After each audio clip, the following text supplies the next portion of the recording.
It is the eve of Money in the Bank weekend, and there's plenty to get into there's a whole lot of money riding in this heat wave. This is the Friday edition of WWT Live. Yeah. Now I'm going to go off. This is Shayna, the Queen of Spades, Baszler, and you're watching Women's Wrestling Talk. 10, 9, 8, 7, 6, 5, 4, 3, 2, 1, 0. Women's Wrestling Talk, the #1 women's wrestling network on the planet.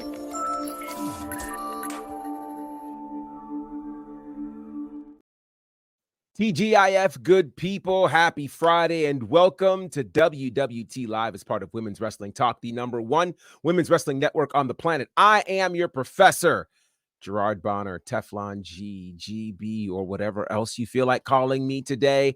And there is plenty to talk about. It is a big WWE weekend with SmackDown, Money in the Bank, Heatwave, all emanating this weekend from Toronto, or someone told me to say Toronto.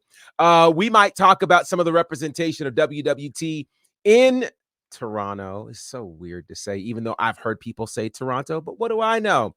Anyway, shout out to you, Dylan. Always good to see you, good buddy, and good morning to you, sir. And we're going to get into a very full show, but I am not alone. Listen, if I got to be partnered with somebody, partner with a high-ranking elected official. That, of course, is the Councilman Farrow. How are you, sir? I'm tired. I'm tired, Professor. We've been up for the last couple of hours trying to get us extra security for Roxanne Perez in Toronto. They're not, they're very friendly up there in Canada, so we don't have the necessary force because we got criminals that she got to face this Sunday. So we're just trying to make sure our NXT Women's Champion is protected. Absolutely. And we're going to get into all things Heat Wave, all things Money in the Bank. We're getting into all of it. Boza, good to see you. This will be a fun one, of course. Yes. This is going to be a lot of fun. And we might get another few folks in today, so be on the lookout for that. But we want to dig into, and I mean, there's a lot. We'll get into all of those things. But as we were going off the air Wednesday, which, by the way, if you missed Wednesday's show, do yourself a favor, go back in the archives, whether you're listening or watching. It's probably better to watch because you just need to see some of the reactions. Check out our show. We had Kalia Capri from All Caribbean Wrestling, talked about Baja Bash, and just a lot of wild surprises because, it's not every day. You know what? I know she's going to get me for this. But TK Trinidad, our boss, our host, she runs the whole thing. I'm kind of giving her the Ric Flair 1985 schedule. Now, you have to go back in time to understand what that means because Flair in 85 was always on a plane, always traveling somewhere to defend his title, was not on, the show all the time. So when he was on, it was a very special moment. And that's what Wednesday was. Ric Flair showed up to WWT Live, and it was definitely a thing. Now, when Flair will be back to defend the championship, I don't know, because right now Flair is in Toronto. So go figure. That's what a world champion does, But with that said, we're holding down the fort, and I want to get into what we left off with Wednesday evening, and that was the debut of Wrestlemania XL, Behind the Curtain. We've been waiting for this documentary, which was talking about the story of how we got to the main event of WrestleMania 40. There have been a lot of theories out there in terms of, how we got there, what was the original plan, all of the things. Well, it's been about close to 48 hours, already 1.5 million views on YouTube of this documentary alone. Councilman, I need to know, did you check out this documentary? And if you did, what were your takeaways? Because the IWC is talking. Yes, I did watch it to answer your first question. And first of all, I'm just glad I was right. Before this documentary came out, we talked about it. We had a lot of speculation of just like, they always said Cody was going to win Royal Rumble. I'm like, no, there's no way he was going to win the Royal Rumble twice back to back. The matches we could have got if it wasn't for them crybabies. And again, I'm trying to keep it PG. I'm gonna try to toe the line. We had some bangers we would have got. But I will say, though, from how they pivot and move to what they originally had to how stuff had to formulate, this just shows you, I think, and this is just in my opinion, I think it shows you just the hands that we're in when it comes to moving into this new era. And I think that, just because of everything that did happen, I believe that they did handle it flawlessly, in just my opinion. My opinion, I think they pivoted the right way, did what needed to be done, and I'm glad that it was able to be shown now through the documentary of just like how this really went. Yeah, this is interesting, and of course, as we talk about this, things start getting loaded. Now, I said we could have another elected official. I didn't know that saying his name would bring his arch rival to the table. Dayla is in the building. Oh, wow. How are you, sir? I'm good. Didn't realize I was his arch rival. I'm more of his conscience, and I guess he doesn't like his conscience, so that's fair. Oh, okay. That is a fair assessment. And of course, sugar and spice and everything nice and a wee bit of honey makes it all better. Wrestling with Honey's in the building. Honey, how are you? Hey guys, sorry I'm so late. Oh, it's all right. It's all right. You guys I are here. I was a little too relaxed this Friday. A little too relaxed. Oh, well, that's a good thing. Good. Yeah, that's a good thing. Very good. We like that. So Jacob, let me start with you. Did you get a chance to watch the WrestleMania 40 Behind the Curtain documentary? And if you did, what were your takeaways? No, I haven't. It's on my docket for some weekend watching. But I've seen the clips and the memes of The Rock already hitting him with that LeBron James lying treatment, which I think is great. But I'm interested to see. I've seen some people say they went a little too far behind the curtain, pulled a little bit too much back. And I just heard Councilman Farrell giving his thoughts on things right when I tuned in. And I mean, you had to pivot, right? You couldn't be that tone deaf in this era to just go full speed ahead.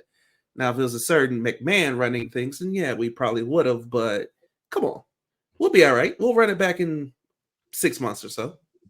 But here's what I will say. We'll get to that later on. There is a downside to them listening to the people, and we're gonna talk about that in a little bit. I'm interested in that. Honey, did you get a chance to check out this documentary? I know you were waiting for it, and if you did, what were your takeaways? I have been waiting for it, and I'm still kind of waiting on it. I haven't seen it just yet because your girls out here being a busy bee and hustling. So I was just trying to keep everything in the honey pot together. But I have, like Dayla said, I have seen some clips and memes and things. And obviously we witnessed the magic of that weekend, up close, and it was really, I can't wait to still see it. But like Farrell said, there is a downside to not listening to the people, and I was one of those people that they did not listen to. So I will say, for everybody who has not seen it, you absolutely should go back and see it, because I don't think that the clips that are on social media do it justice. This is really one of those scenarios where, watching everything in context really gives new light and understanding to this. Now, I'm in kind of a catch-22 because I don't want to give too much away since Honey and Jacob haven't seen it. But I do want to make sure we touch on a couple of things. And that is, for one, the challenge that I think Triple H and the team there was presented with, which was, okay, we could run it back for Roman and Cody, or we've got the perfect scenario, the perfect timing for Rock and Roman. And Rock and Roman was in the bag to the point where, and this to me was the interesting piece, because we've heard a lot of things. Apparently, the decision for Rock and Roman was made before the Royal Rumble. I heard that too, since October. Yeah, and so Cody was made aware when he went to walk out that indeed Roman versus Rock was the plan. So it now makes you wonder, when Cody pointed up to Roman, was he going into business for himself? Was he, just kind of trying to lead everybody along? As much. I mean, it's interesting. Crybabies do crybaby things. Well, and then there's that, right? Like, I'm torn because I'm torn for a few reasons. One, I know that there were a lot of people who felt like Cody deserved this match, and I'm not going to say he didn't. However, being a person who lived through the fact that we never got Sting and Undertaker at WrestleMania, living through the fact that we never got Hogan Flair at WrestleMania, in my mind, you have to strike while the iron is hot. There is the possibility, and I don't want anything bad to happen to Rock, but we thought Rock and Roman was going to happen last year. And when we didn't get it last year, it made sense. This is the 40th WrestleMania. No, it's not in Hollywood, but all the stars are aligning. It just made sense to do. And Cody is still healthy. Cody could turn around and still fight at WrestleMania 41. You throw in the CM Punk factor, that Punk, which again, this is actually interesting, and I'm giving a bit away here, but they said the original plan. And the original plan was Rock, Roman, right, and then Seth and Punk, which means there theoretically was not a main event plan for Cody Rhodes, and which is interesting. And you know who Cody was supposed to face at WrestleMania, which would have still been a great match for Cody. Remind me of that. Drew McIntyre. Drew McIntyre was supposed to fight. Yeah. So it's interesting to me that with Punk out of the picture right after Royal Rumble, there was a strong case that could have been made for Cody versus Seth, which would have still put Cody in a main event, still likely put Cody as a champion since Seth was likely going to be going out, still could have given us Roman versus Rock, but that didn't happen.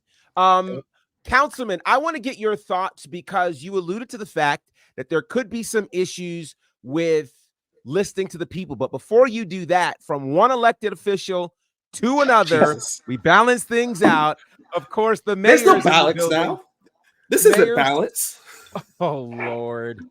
Said, how are you, kind sir? I am doing phenomenal. I'm sorry. Happy Friday, everybody. I'm sorry I'm late, but I see I had a good understudy in my 15 minutes of absence with Mr. DeLawrence. Thank you for joining. So said, let me ask you this. Were you the opportunity?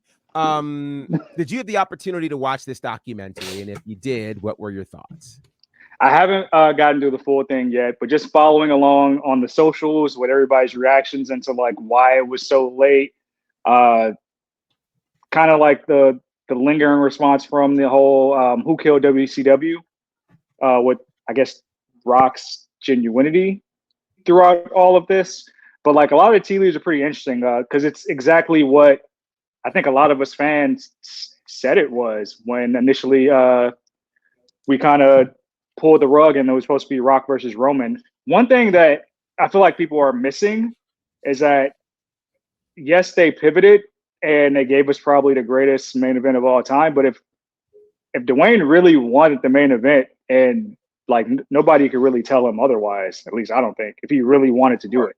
Sure. He's on the board. Yeah. You know, he could have totally played that whole card and be like, hey, this is what we're doing this year. I want to do it this year. Right. And so it does say a lot. And I know there are some who have their opinions about The Rock, but I think it does say a lot that he was willing to say, okay, what's really best for business, and that everybody was able to kind of move with this at one time. So I think this is interesting. Okay, so Councilman, you were alluding to the fact of the potential issue of listening to the people. Do tell. Oh yeah, because if you so although switching this was great, pivoting was great, but now we look at the fact of the fans pushing this and how it's starting it gave us like Cedric said, the greatest WrestleMania match of all time. But I still say Cody was not ready for this, and y'all strategically backed him into a corner because, like you said, him versus Seth would have been great. But the fact that now this alluded to, he can't have the World Heavyweight Championship. He got to have the WWE Undisputed Championship. Now he has to beat Roman. It started stacking now these things of him instead of just finishing the story. And now look where it puts him. He's on SmackDown. None of his real rivals are on SmackDown. All of his best matches he could have had is on Raw. And then look how they've now been booking him. Your first 2 title defenses was AJ Styles. That was one of your big ones that you should have had saved. Bullet Club versus Bullet Club. No build up, no anything, nor have they really even been building AJ Styles as a villain. Like, he's a heel now, and it's like, why didn't you give me the beat up John Cena AJ Styles with the OC? You haven't given us that. There's no real big developing story when it comes to the WWE Championship. And now even look at as we move into Money in the Bank, you're not defending the title. Now you're being thrown in with the bloodline story, and then even 2 of the top contenders that could have fought for your title, which is Kevin Owens or Randy, you're now pit with them. You're not booking him properly because you did not really have a plan for Cody. Cody should have remained on Raw and been able to shine on Raw. Hold on. You talk about not booking properly and not having a plan. Let's say we go Rocky Roman, right? The match doesn't need a belt, but let's say we go Rocky Roman for the title. Let's say Rock wins. What's your out? What's your plan then? What are you going to do? So that's Rock wouldn't win. We already know Rock wouldn't win. So let's go Roman. What do you do with Roman other than give us more of this? You can't go Cody after you just went Rock Roman. It's a letdown. Second of all, you did Cody Roman the year before. It was set up perfect to run it back.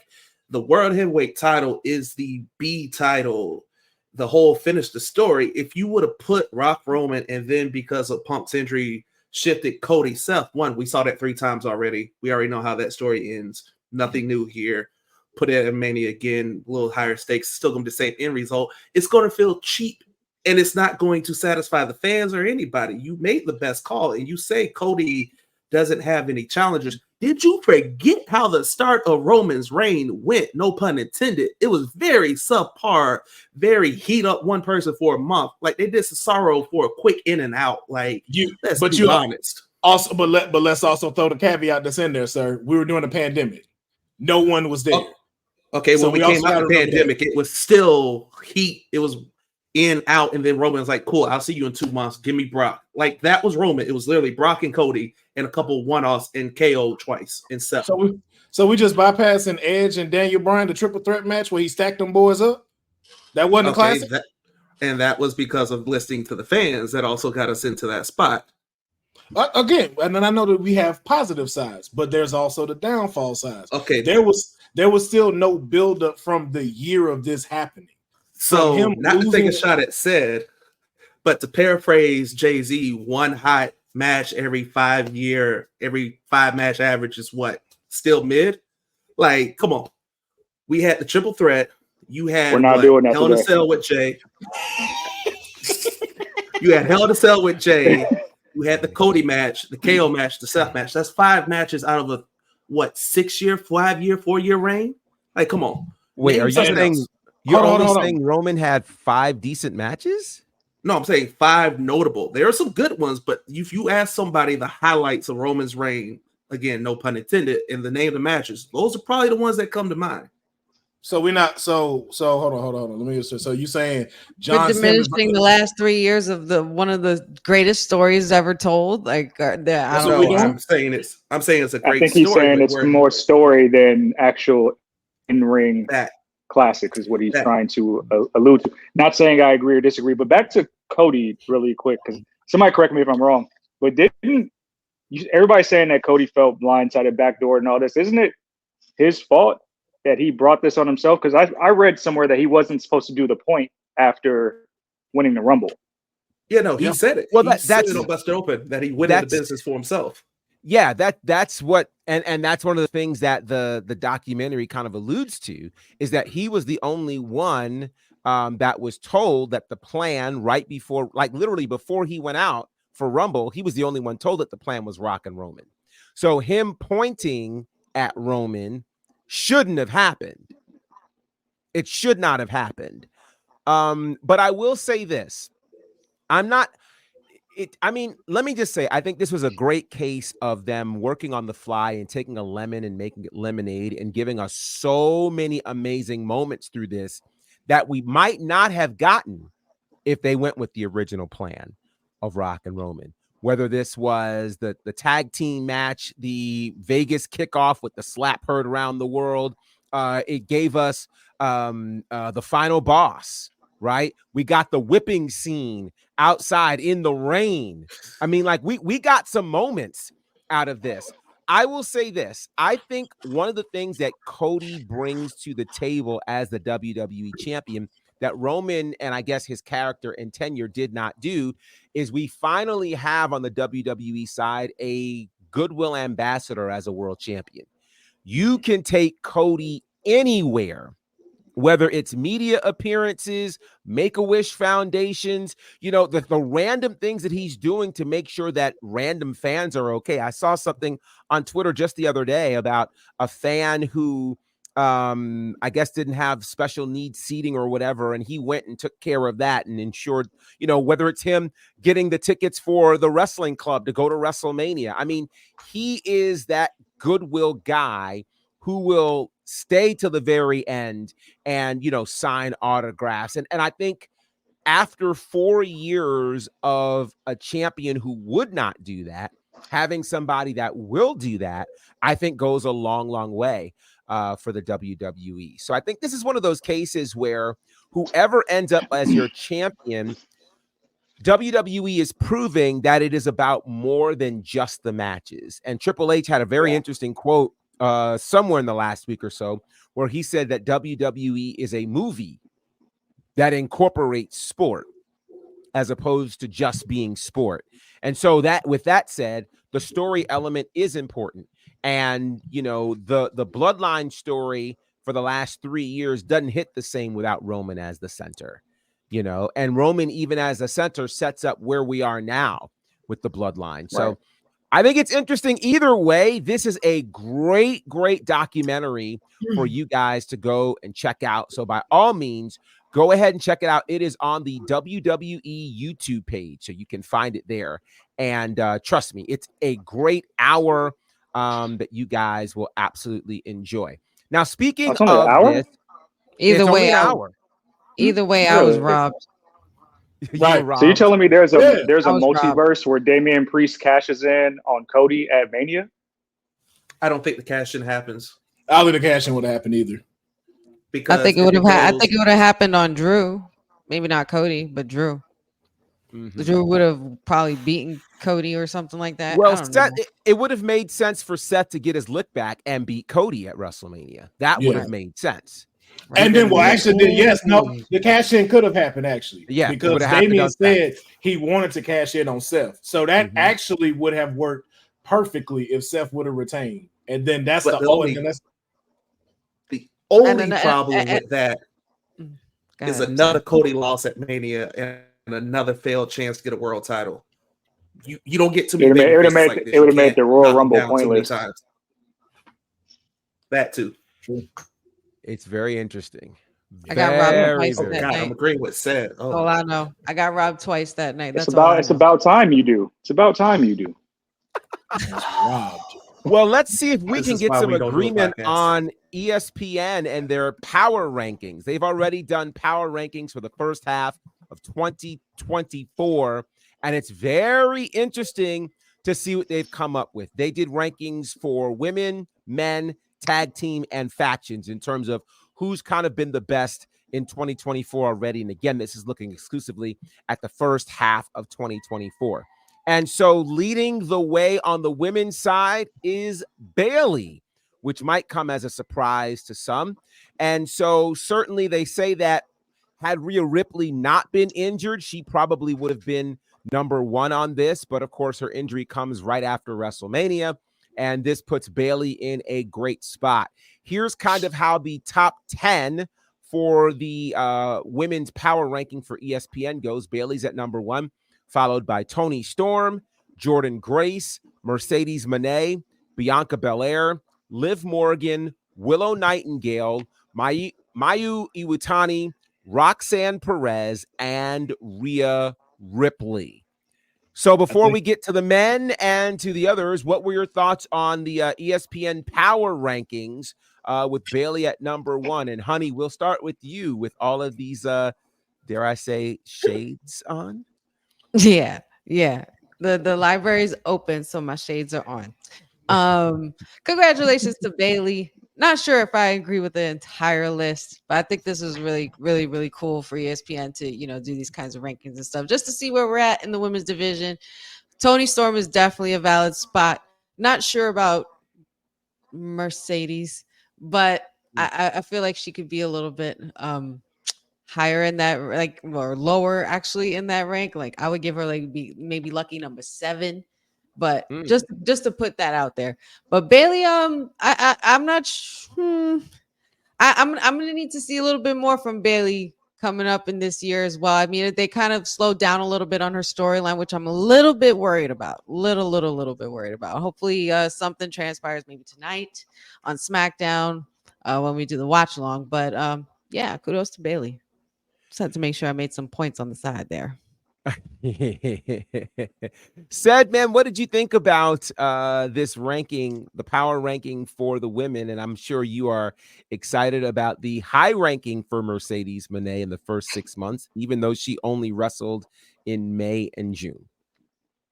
First things first, it's a copycat league. We started doing rankings. Now everybody want to do rankings, but shout out to the worldwide leader getting on the trend there. But I know Marcus and Andreas and those boys doing good work over there. So glad to see them getting more involved. And it's cool to see that they're not just doing the 2 top promotions, but incorporating all promotions in their rankings as well. I don't have a problem with the list whatsoever. Actually, Bayley makes perfect sense. Royal Rumble winner, Mania moment, becoming champion. I think those 2 accolades kind of speak volumes to everybody else in the rankings. I think you'll see more people incorporated, but I think they hit, when you talk about the first 6 months of the year, I think they hit pretty much everybody in their moments pretty well. Yeah.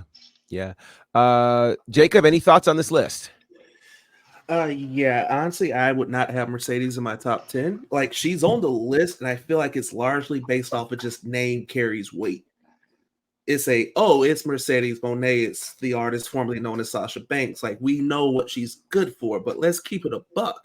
She showed up. Them promos weren't really hidden. The theme music wasn't hidden. It took her a while for footing. Like I said, she only wrestled once, twice. Oh, she's wrestled more than twice. 6 months. She's wrestled more than twice. Actually, she's done more wrestling on TV in these last couple of weeks than we've seen. Yeah, the last couple of weeks it's picked up, but you're looking at a whole 6 months, and it's like this is also recency bias. Yeah, she's gotten hot since Double or Nothing. She's been putting on matches. She had a banger at Forbidden Door, but it's like, dog, what'd you do before then? Jordynne Grace has had a hell of a 6 months. Rumble, NXT, carrying the flag and Impact and doing the thing over there as well. And I get why Grace sits, I believe, if I'm not mistaken, number 3. I get number why, 3. Because honestly, ask somebody to go find TNA on TV and good luck finding access. Like, I get it. So it's a limited availability. You can't see her out of sight, out of mind, but good rep and props to putting her on the list. I would honestly sit Toni Storm at number 1 just over Bayley. Toni Storm has had a hell of a year. That is great character work, plus pretty solid in-ring a few moments. But like we said, Bayley had the great build up to Mania and the Mania moment, but since then it's kind of been a little... It's given Io Sky after winning the Money in the Bank. It's like, okay, where are we going? It's been real tap. It's been a little mid. It's been a little mid. It's crazy, especially after all the hype from her winning the Rumble and everybody was like, finally Bayley's getting that shine. I mean, Bayley, don't get me wrong, Bayley's had her prime moments and her shine, but this version of Bayley is a different level. But I mean, after the Rumble, then it was like, okay, Bayley's there. They're building her up to that. She's going to be a favorite to win in WrestleMania. Then she wins at WrestleMania, and then it's like, where is she? Councilman, let me ask you this. Since there is fair conversation here about Bayley and where she has been post-Mania, what do you think needs to happen for Bayley in the next 6 months to make a number one ranking at the end of the year justified? She needs to put on bangers of matches. Like right now, you have Liv that's handling the storyline very well as women's world champion with the Dominic stuff. So her matches don't have to be insanely over the top and like give us 4 or 5 star matches. Like the story is doing well. I think for Bayley needs to do the opposite. Bayley needs to give us some bangers of matches, and she needs to be able to start showing why that SmackDown women's roster is something to not be messed with. I think that, and the fact that her last like defenses, she still kind of seems like she's fighting like a heel. Like the last 2 title defenses she's had, it's been kind of like a roll-up defeat type of thing. It's never been like this clean, solid finisher and then for her to win. So I haven't really been seeing, it's just been kind of just like this. Like I said, it's just sitting on medium. But I will say I'll give her, being number one on the list, and also too that Mercedes Moné and Willow Nightingale should be switched on this list as well. And Jordan Grace too. Jordan Grace needs to be at least like number 2, 3. Yeah, well, and Tony's number 3 behind Tony Storm. And Tony Storm didn't get it. Is not her fault. That's AEW's fault, because you're putting the TBS championship over the women's title, which doesn't give her the spotlight like she's supposed to have. She's supposed to be the top of the division, which is why I see why she's. That's the name carries more weight than Tony Storm deal. That's what that is, unfortunately. Professor, isn't it kind of ironic that they all had issues with Bayley being ranked 1, considering where they ranked her as a 4 horsewoman? Oh no! Oh, that's why I'm glad she number 1. That's I find that very, very ironic. Just want to throw that out there. Second best. The ranking didn't lie. She comes before Mercedes. I'm just saying, my number 1 4 horsewoman made Jaws hot. That's all I'm saying. I've always called her number 2, so I don't know what you're acting like this is a surprise for. Wait a minute. I'm sorry. I'm sorry. Did you just say Monet made Bayley? I stand by this, what I said on the show that one time. Take the 3 best matches, and Mercedes is opposite of that. All 3 of them. Right, but there's an argument to say Bayley made her turn up as well, correct? So I would say they made each other. Oh boy, Mercedes was Sasha was the bigger character in NXT during that time. I'm gonna be the responsible one. We're women's wrestling. We're women's wrestling talk. We gotta not put the women against each other, and I'll leave it at that. We may revisit this because we still want to get to the other element of the power rankings, and that is on the men's side, which I think the number 1 on the men's side is very interesting given the discussion we've already had here today. And number 1 on the men's side is the current WWE champion, Cody Rhodes. Of course it is. The rest of that top 10 looks like this. It's Cody Rhodes at number 1, followed by Will Ospreay, Swerve Strickland, Gunther, Drew McIntyre, Jon Moxley, Bryan Danielson, Damian Priest, Kazuchika Okada, and MJF. Where's my honey? Any thoughts on this top 10 list on the men's Who side? made this list? That's my question. It's the crew from ESPN. It's ESPN that made this list. Say those names again. Rankings. It was Cody Rhodes, Will Ospreay, Swerve Strickland, Gunther, Drew McIntyre, Jon Moxley, Bryan Danielson, Damian Priest, Kazuchika Okada, and MJF. I feel like having Cody as number 1 is obvious, like for everybody. It's like, okay, I would actually, I would put, I don't know. Congrats to Cody. Ooh. Wow. What's the top 3 again? Wow. Your top 3 are Cody Rhodes, Will Ospreay, and Swerve Strickland. I'm flustered. Not for no reason, but Mox would be number 2 for me. Really? I think nobody's doing what he's doing as far as keeping New Japan afloat here in the States as far as a recognition standpoint. And we know he just lost it, but I'm saying just the people go to shows here in the States because there's some recognition of knowing the stars. Mox is a big part of that. And he's Mr. Reliable with AEW all the time. I think he's very deserving of I think he's 4, right? Not 5? No, Moxley is 6. 6. Yeah, he didn't do anything all year. You think about 6 months. Yeah, in the 6 months, he hasn't really had an did impact. Nothing. It's not about impact, it's about the reliability. He's here year round. Not a lot of time. About the first 6 months of 2024. 2 promotions. 2 promotions keeping him afloat. Dog, he did a little stint in CMLL for a quick mini feud and then won a belt, defended it a couple times and dropped it. He just got hot. That's why I don't know why MJF is on this list when he just showed up. Like of the past 6 months. That's what I don't understand. Mox had the premier New Japan title when they didn't have a star. Right, where's Dominic Mysterio? How is Dominic Mysterio not on here? You can put CM Punk on this list before you put MJF. And Drew, like I would put him at least at number 3, 4, and like Swerve number 1 or 2. So like Drew, let me go over the list again. From top to bottom, Cody's number 1. Will Ospreay is 2. Swerve Strickland is 3. Gunther is 4. Drew McIntyre is 5. Moxley is 6. Bryan Danielson is 7. Damian Priest is 8. Kazuchika Okada is 9. And MJF is 10. Now I know this Drew should be number 2. I know it's a big stretch, but he should somewhat be on here for these 6 months. Why is Joe Hendry not on this list? that man has had a phenomenal 6 months right now. That man has skyrocketed. He hasn't won anything. If you watched TNA, okay, I'll give you that. The digital media title, he hasn't won. He just entered into the main event for Slammiversary last night.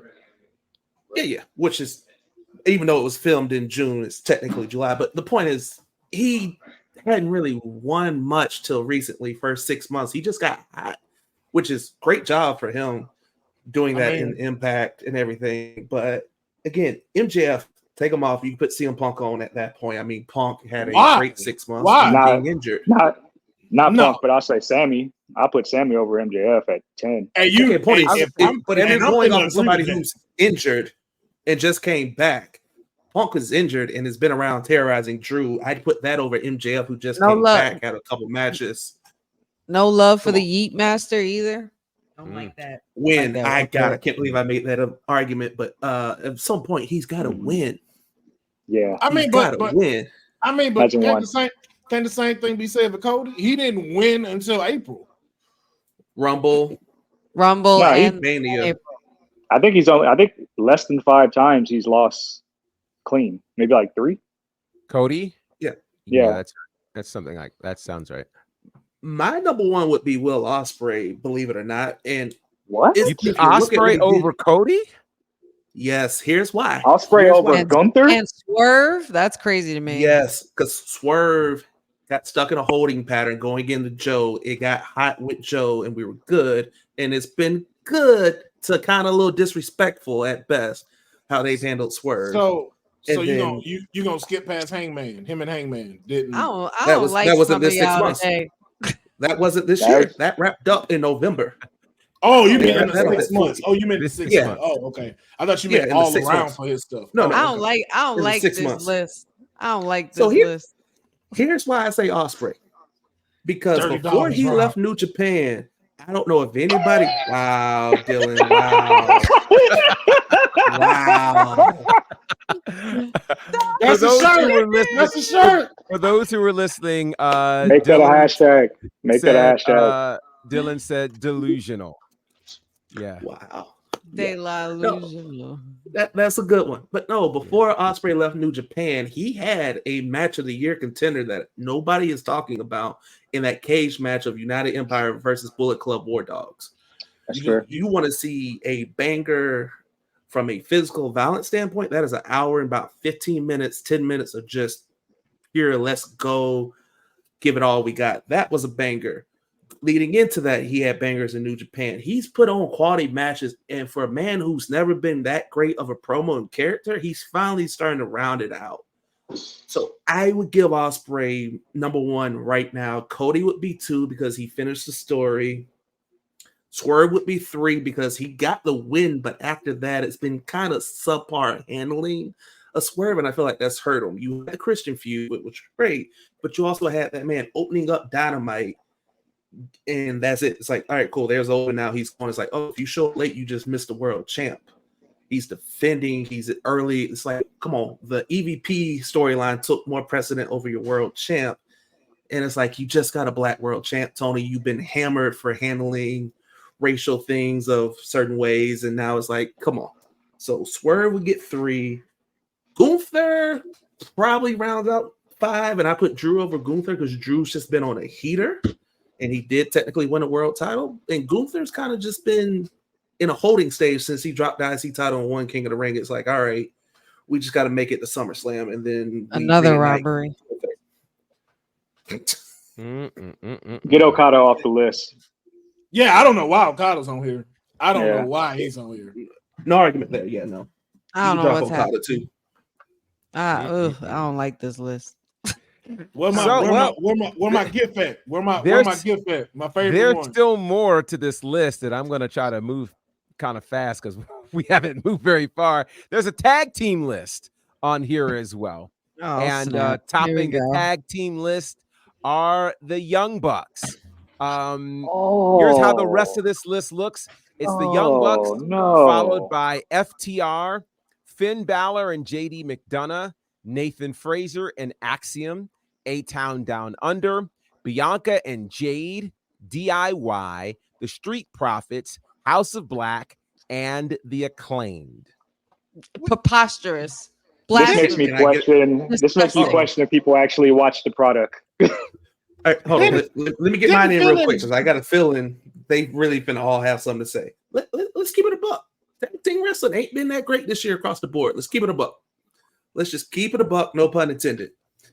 I mean, you probably would have put Sting and Darby on here if Sting was still wrestling and Darby didn't, be a human crash test dummy. That was the best tag team going, but let's keep it a buck. It's been a down part first 6 months of tag team wrestling. You had the Judgment Day holding up those belts. You split them. R-Truth and Miz did their thing, but it got old quick. A-Town Down Under. What are we doing here with them? Like, get belts, give it a DIY. Let's keep it pushing. It's been a down bit for I guess you give it to Judgment Day just because, but like FTR has been kind of all right, cool. We had the banger with the Bucks at Dynasty, but it's been a down 6 months for tag team wrestling. Now y'all can kill the list. Go right ahead because I want to hear this. Y'all want to talk about the tag team piece, or do you want to talk about the next part of the list? Because there's another list. This list is frustrating. I definitely don't think the Bucks should be number 1. I think if anything, when you have unified tag team champions like the Judgment Day were for a majority of the year, there's no way they shouldn't be 1. Right. I don't even know how you put JD in there because didn't him and Finn just won the title? They just became, I would have rather like Damian and Finn. Like it should just say Judgment Day. I would have just said Judgment Day and called it a day. Yeah. Not for nothing, and no love for the OC, like the OC ain't got love for the OC. You might be on that OC love. Hold on. The guns, the guns aren't on there. No, the Acclaimed. Good point. Not even the Acclaimed. Look at that. The Acclaimed's number 10 on this list. That's technically because they're trio champions, right? The Bang House of Black is ahead of them. Yeah. House of Black ain't even a tag team. That just stinks. This I don't like this list either. Yeah. Here's the real thing. Bianca and Jade should have been higher than almost all of these. Definitely should have been at like number 2, number 1 at least. Oh, they didn't separate the men and the women? No. Bianca and Jade is number 6 on this list. Okay. I'm happy that they're ranked still nonetheless. Yeah, they're the only women too. Yeah. Yeah. So that's strange. Well, and let's round it out because there's one more list on here, and the list also deals with factions. So we've had men, women, we've had tag teams and factions, and topping the list of the factions, you best believe it. Finally, they get something right. They got it right. It's the Bloodline. Now, it goes like this: the Bloodline, the Judgment Day, the Elite, the BCC, the Don Callis family, Wyatt Six is in here, the Bang Bang Gang, Damage Control, House of Black, and LIJ. This one I ain't too mad. Thoughts on? I got a few ones I'd move, but this one ain't bad. House of Black could move up a little bit more for me. House of Black could definitely move up. I mean, it was a 3-horse race. It's the Elite, Judgment Day, or the Bloodline. So Don Callis family, unless you watch a Ring of Honor, they ain't really doing much unless you're gonna give Ospreay, you're gonna take Ospreay's success and put it on with them. He just technically left the family. Putting the Wyatt Six on here is a very interesting choice. Like, love the storyline. It was a lot of teases, but like they just showed up and they just killed somebody who came back 3 days later. Like, I think them at 10 if we're gonna put them on the list. I think it's more so about what the Wyatt Six entering in. I think it's more so about impact with them. And I even said it on the live stream. That's definitely going to go down as one of the moments of the year. Like to create that kind of impact with all of the promotion and all of the anticipation and build up to get there, and how many people were actually invested in following the rabbit hole of these QR codes and everything. I would definitely have them on this list. And they haven't even done a thing, which is very telling of what could come out of them when they actually do something. Because like they're like it's not one moment. It's not one moment in 6 months. Like, no, it's been weekly. It's been 6 months of us waiting for. They've only had one appearance, but all the interactions. Yeah, come on, bro. All the interactions. So I teased something and I stuck the landing. That doesn't put me in the top 10 for 6 months when House of Black has been killing it. Cool. If you put them in the top 10, because yes, it was a very difficult thing to tease this properly the way they did for as long as they did and to stick the landing, but that doesn't put you over Bang Bang Gang, Damage Control, maybe, sure. LIJ, no argument there, but House of Black, the bell has to ring. This whole list includes ring, story, everything. You can't just come in, have one moment, knock it out the park, and just be like, hey, we're top 6, top 5. You keep calling it one moment, and it's not just one moment, though. You can't. Yeah. Okay, one payoff moment, one big moment of payoff. The payoff was it was an appearance. They've had multiple. I would call it a reveal more than anything. But I think what he's trying to convey is that people have been actually in ring working. I'm curious. There's no New Japan faction. I would put LIJ is the new Japan. LIJ, but I would put TDMK on there. I just saw them win the tag belts at Resurgence and the stuff that Zack Saber's doing as well. I think they deserve to at least have an appearance on the list. War Dogs could have been on the list. Well, let's have a conversation about the system from TNA. They have all the championships and have that too. Months. That is, matter of fact, interesting that you mentioned that. What about the Black Combat Club? Are they a part of Don Callis? No, the Blackpool Combat Club, BCC. They are on this list. They are number 4. Oh, okay. They're number 4. Okay, gotcha. Mm-hmm. All I know is this. I'm the tribal chief around here. Yeah, you see me, the tribal chief. That's right. And make sure to get that right. There is one tribal chief. So again, it's the first 6 months, and it's a great article. You know, they also talk about who could potentially end the year strong.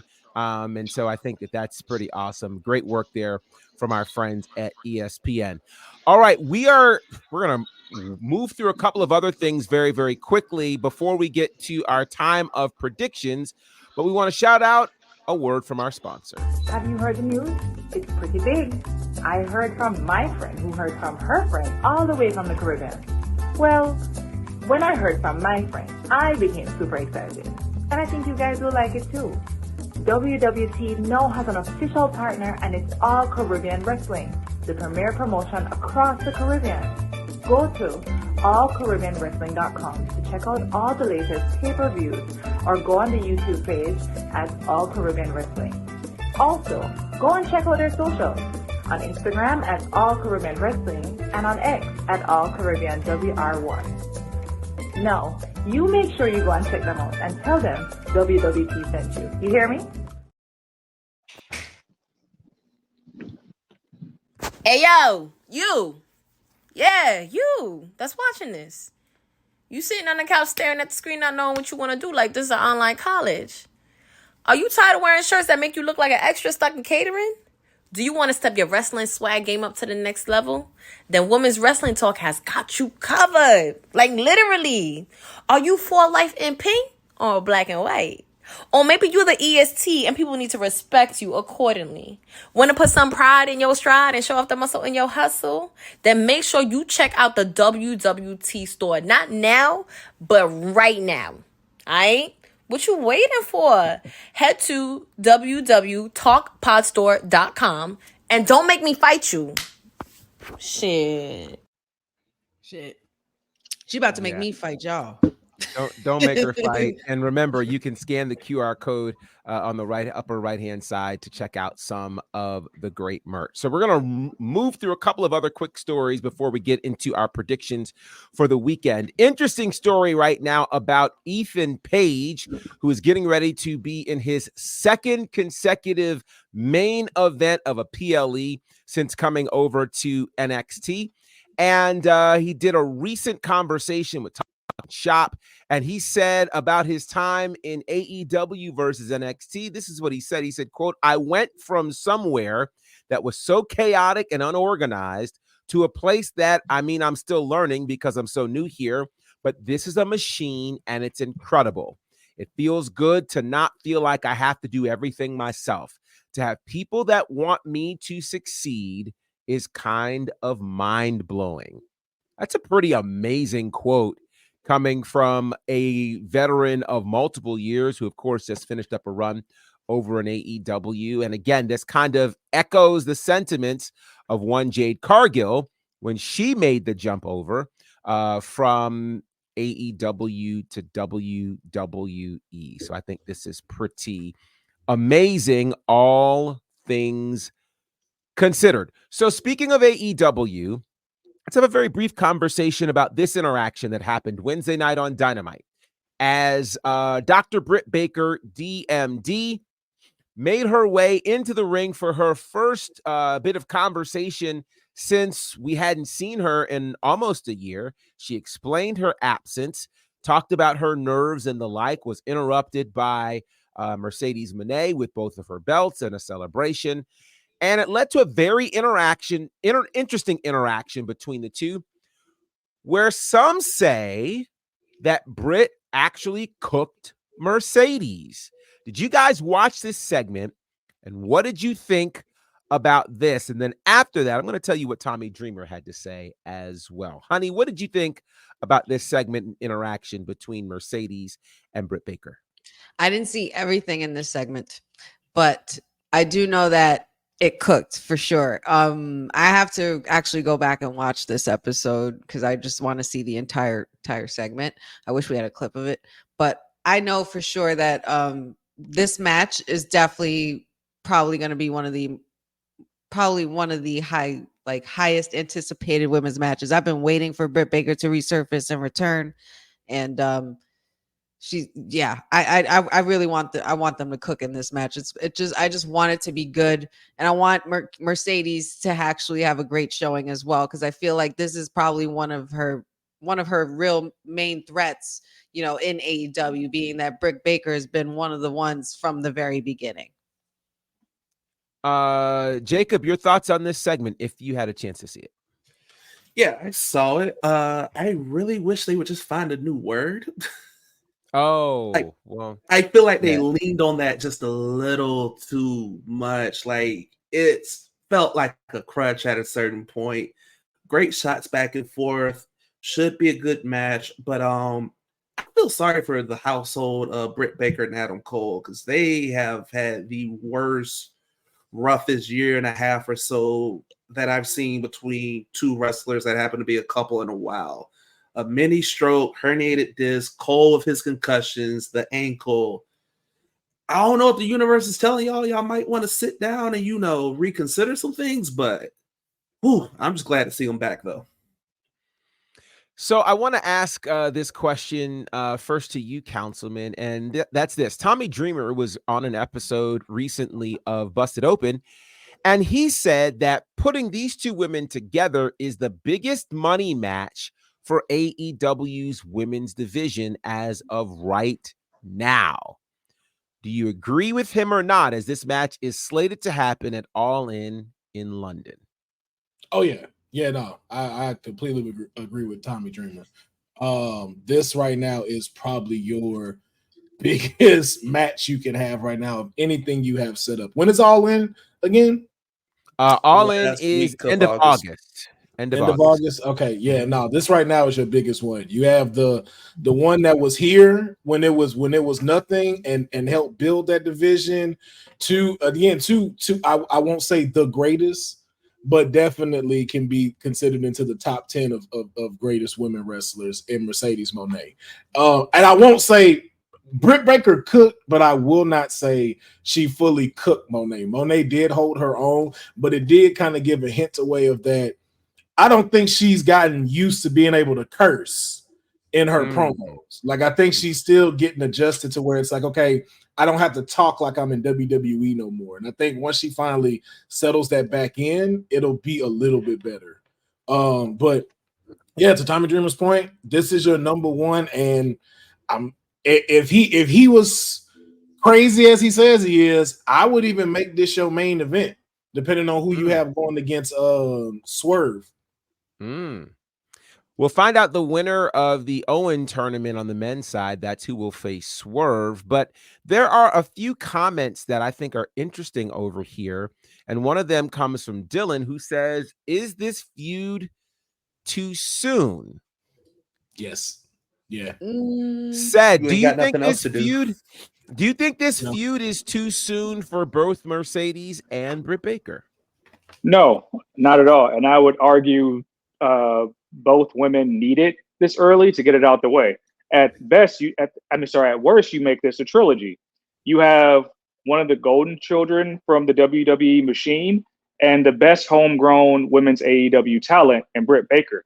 This train wreck was bound to happen sooner rather than later. So you do it at your biggest show of the year.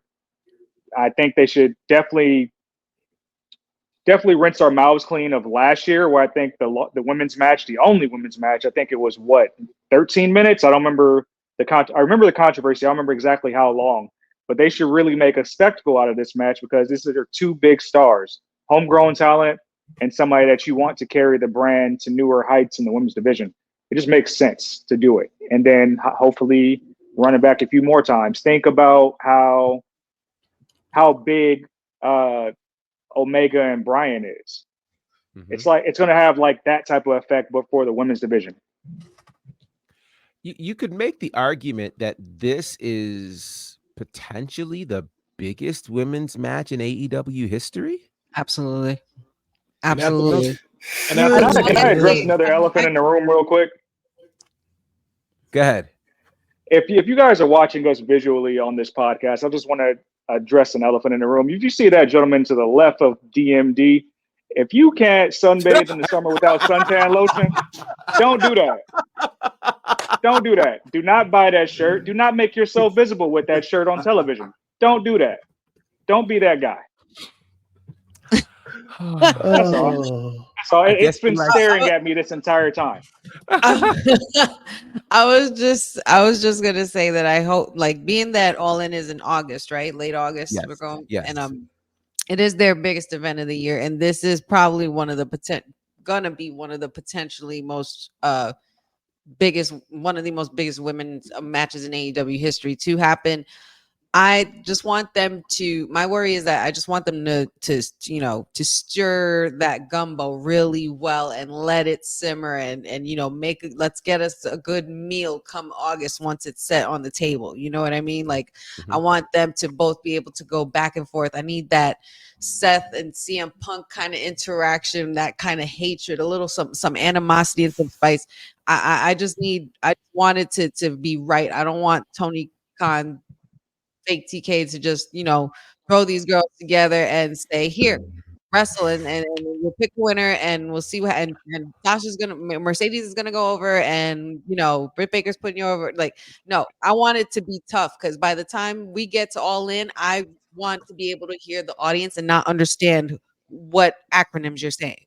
Like, I want to hear like how it was when Y2J faced HBK and you could not understand what the crowd was saying. Like, I need DMD versus CEO. Like, really, really, like, I need them to go crazy and want to blow off of the place. Now you know how he can make this even bigger, right? Give it a stipulation. Throw Timeless Tony Storm in there. Triple threat match. Who is the top? Who really stands here? Because this is now turned into the perfect time for her to come intervene. Like, I'm sick of y'all acting like I ain't here. Like, I'm not the top person. I'm getting sick of y'all right now. But I know she got that Owen Hart competition. But yeah, this would have been great. I also think, though, that it's already enough that Mercedes has 2 belts. I don't think they don't want a bunch of women running around with 2 belts. I think it's unnecessary. So I think at some point, Mercedes is going to end up having to have that Toni Storm conversation whenever she's not the TBS champion. And I want to address a couple of these comments in here, because some people seem to feel like, and I think Dylan was one, there was another one that said, even if this is a trilogy, it's far too soon for Mercedes to drop. They should have held this feud off and let Britt work her way back into the schedule. Then after Mercedes had some more feud, then pull that. I'm going to disagree and say this. Number one, it's never too soon for Mercedes to drop. Have you not followed her career? Mercedes doesn't have. Professor, timeout. Hey, no. Mercedes is not known for having year-long title reigns in any organization, okay? So you could make the argument about WWE and this wasn't fair, but in New Japan, she won the IWGP Women's Championship and lost it in 2 months, right? So she does not, so she doesn't have a history of long title reigns. Longevity. Let's consider this.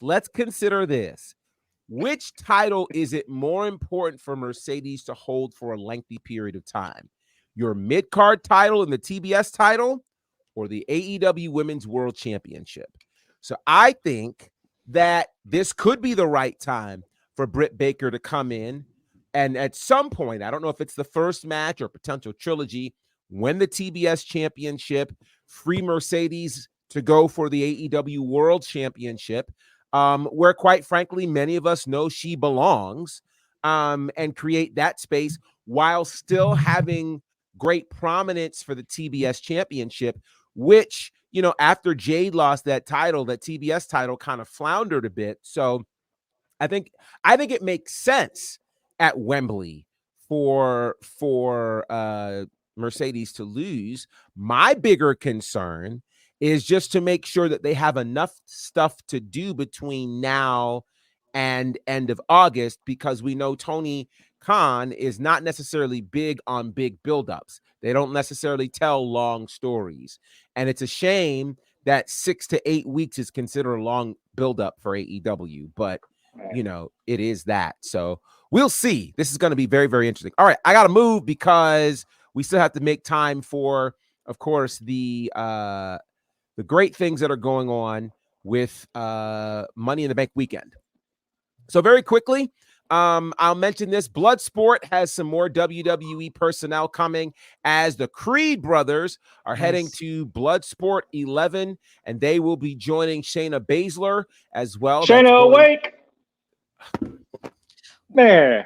When are you going to move on? When are you going to move on? When are you going to move on? You got to focus on Roxanne. Money in the Bank. Roxanne now. Move on. Why you keep bringing up old stuff? Why? Money in the Bank this weekend will be hosted by Hall of Famer Trish Stratus there in Toronto. That should be absolutely awesome. And it's going to be a very full weekend of WWE. So it starts, of course, tonight with SmackDown. And we have a whole watch along that you guys will be able to check out with Honey. We will see, obviously, a confrontation between Cody Rhodes, Kevin Owens and Randy Orton, along with the Bloodline. That should be very interesting heading into tomorrow's battle. We will have, it's kind of a tag team episode of SmackDown. The tag team championships on the men's side is on the line as A-Town Down takes on DIY. The former women's tag team champions, Bianca Belair and Jade Cargill, will take on, in a rematch, Indy Hartwell and Candice LeRae.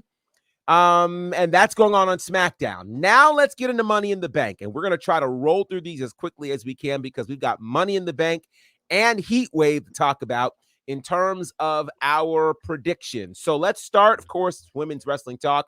Let's start with the women's Money in the Bank ladder match between Io Sky, Lyra Valkyria, Tiffany Stratton, Naomi, Zoe Stark, and well, let me not give my prediction on that. Lord, y'all help me with her name because it just left me that fast. Chelsea Green. Thank you. I had another C in my head. Chelsea Green. Okay, between these six, quickly, who are you saying will be the Ms. Money in the Bank 2024? Honey, ladies first. Tiffany Stratton. Tiffany in the Bank. I see a lot of bedazzled suitcases going on sale with that merch. I see her being real obnoxious, with her persona, even more obnoxious with it, and teasing everybody, messing with everybody for the fact that she's got it. I can just see it going on really big for her. And even in an interview, a certain interview that happened during Mania weekend, she did talk to me about having her eye on Money in the Bank. So I think that she's going to put that to work. Okay. Tiffy time it is. Councilman, who's winning Money in the Bank on the women's side? I ain't got to say no words. It's Tiffy time. It's Tiffy time. The pink Money in the Banks are coming. They will be on sale, like Huddy said. It's just that. And I do say second runner-up. If it don't, will be Chelsea Green. Okay. We might get Chelsea in the bank. Okay. Jacob, who's winning? Oh, it's Karen. It's Chelsea. It's Chelsea Green all day. You say Karen? Wow. Valkyria is my second pick. Valkyria is your second pick. Okay. Chelsea and then Valkyria. Okay. Said. Glow in the Bank. The more and more I think about this, the more and more it makes sense for Naomi to have some character arc away from the big three. Get her off SmackDown altogether. She wins the briefcase. We sell briefcases just like we sold her Glow title and all her other Glow merch.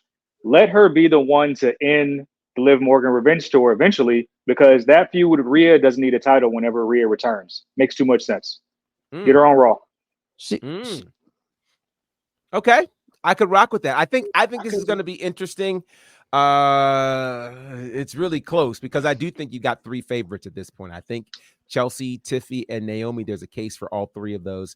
And we'll see what happens on the women's side. Now, on the men's side. Whoa. Professor, who you got? I was going to say, who's your pick? Oh, I'm torn between those three that I just mentioned. Oh, the three. No. You got to pick somebody. I'm torn. You know what? I was going to go with Chelsea, but I think it's time for Naomi. I think Naomi has deserved a big win and a big moment. She hasn't had that big moment yet. Of course, she had that WrestleMania win, but that was part of the big three. She needs her own standout moment. I think it happens tomorrow night. That would be big, though, considering she's buddy with Bailey and also with the big three involved and everything. That would be really interesting, though. It will be interesting. All right, on the men's side. Oof, boy, is this going to be tough. LA Knight, Drew McIntyre, Carmelo Hayes, the miraculous Chad Gable, the Yeet Master Jey Uso, and the Speed Champion Andrade. Who's going to be Mr. Money in the Bank? Let's start with you, Said. Golly, this one's difficult because I got to go process of elimination for everybody. Like, this is gonna be so good. So I'm just gonna. It's like with Jay, he's on too much merchandising. I don't think they would do Mello yet, even though I love it. CM Punk screws Drew. I don't know. Logan Paul screws LA Knight. You know what? This is the one time where I hope some form of nepotism wins. So I'm gonna go Andrade. I'm gonna go Andrade. I'm not mad at that. Okay. I hope some form of nepotism exists right here. You re-sign. We know who you married to. We know who your daddy-in-law is. Let's I'm gonna root for nepotism. Come on, Andrade. I like your style, man. I like All the right. style. All right. Jacob, who's Mr. Money in the Bank? Oh God. Like said, LA Knight gets screwed, Gable gets ran off by the 6. Jey Uso, if he wins, he's just gonna lose it.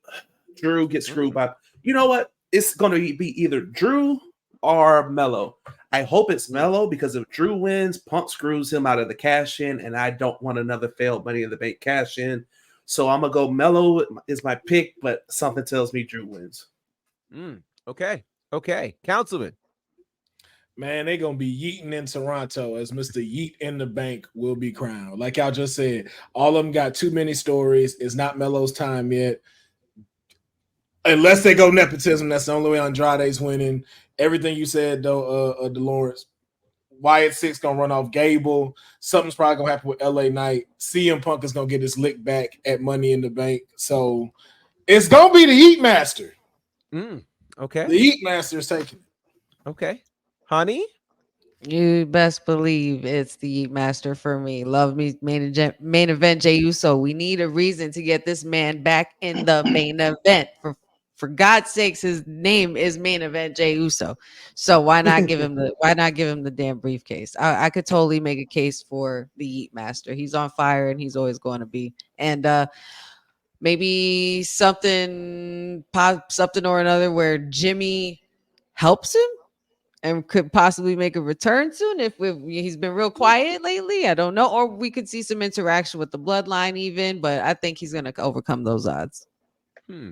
So Dylan says you can't have 2 failed cash-ins 2 years in a row.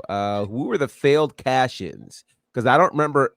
Io and Damian were successful. And Austin Theory. Austin Theory. Oh, yeah, Austin Theory. That was 2 years ago.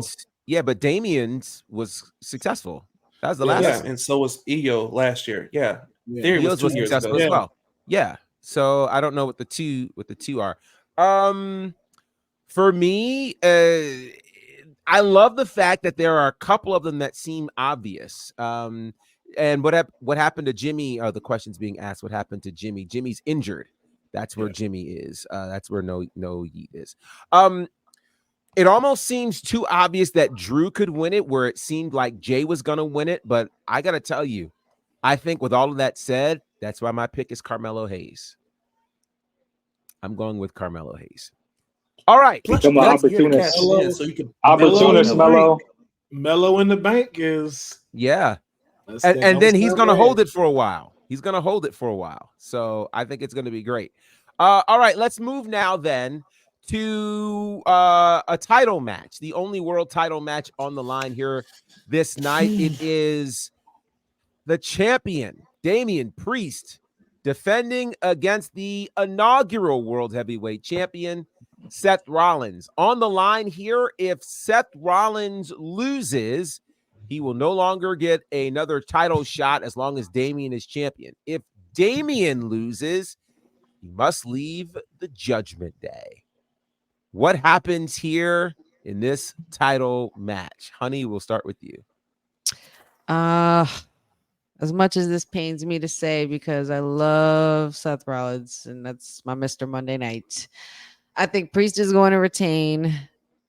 Seth is not going to be able to challenge for this title, and he could possibly make a little trip over to SmackDown and get the match that Cody owes him. So Priest retains. Okay. Councilman. I think we will all rise for Damian Priest after we hear the 1, 2, 3. And I think Seth stays and helps continue to build up some of the roster that's there and putting on some dope like matches without the title. It's been a while since we've seen him without a title, and just to get to put on some stuff, try some new things, get some new moves into his arsenal. So I think we start to see the next evolution of Rollins. Okay. Jacob? So the elephant in the room is the giant German known as Gunther, and that's coming at SummerSlam. The better match is Seth Gunther, but I think for the sake of storyline, Priest wins with some help from Finn and company, and we still head towards the breakup of Judgment Day, but just not without the forced you got to go since you lost type deal. Said. Seth got a weird case. Why is he around? Just saw his knee explode. Just saw this man's knee explode. He need to be at home. Need to be at home with Beck. I don't know how it happens, and I can make arguments that this has so many different avenues, but if you want to build your champion up, and I know the company loves Damian Priest, he needs to go over clean. Seth needs to have no influence on the breakup of Judgment Day or anything going on. Clean. Let it happen naturally. Yeah. Damian need to punch Finn. If Finn comes out, Damian need to punch him. There's some very interesting comments here, and I just want to go through these because these are really interesting. Boza says Damian retains. Cousin Ron says Damian retains. Let's see. Matt says Seth wins. Jeffrey says Finn screws Damian Priest.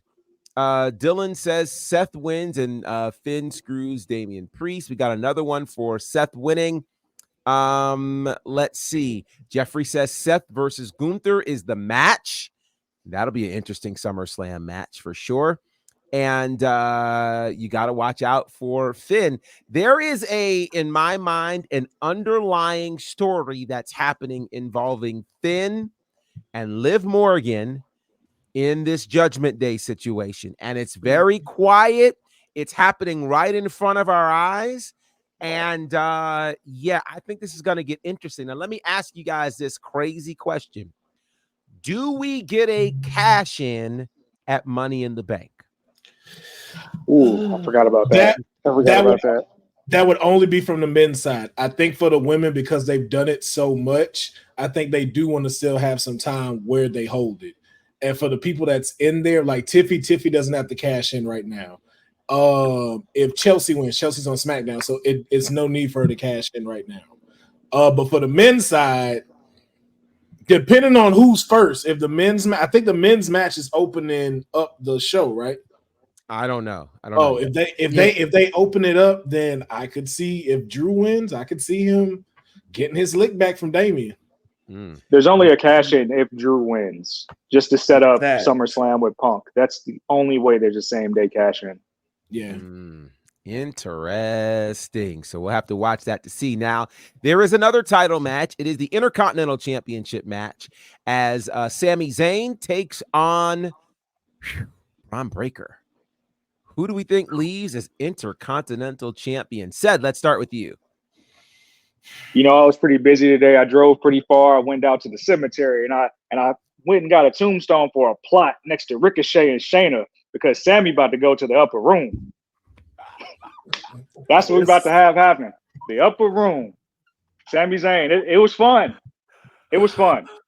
But it's over. Just wait till Heatwave, man. We'll see if it is over. I can't wait till we talk the Heatwave. I can't wait. The Heatwave conversation is about to get crazy. I already know. Jacob, who do you got? Sammy or Braun? Sammy finds a way to escape. And when I say escape, I mean escape. Like a miss spear, haluva kick out of nowhere, 1, 2, 3. Braun pops up at like 3 2/4 to keep Braun looking strong. Okay. Councilman. You know I hate to say it. I know what you're saying. I know what you're gonna say, bro.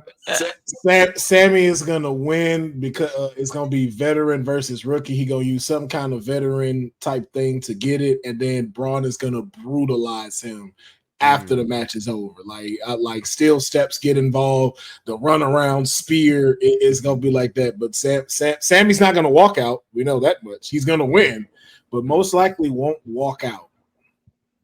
All right, and Honey.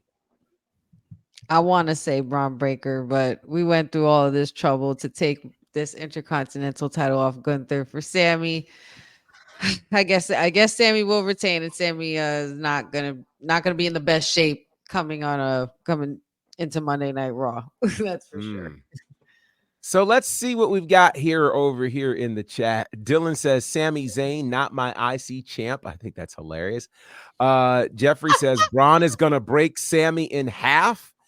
Let's see. With Jesus. Jesus. The upper room.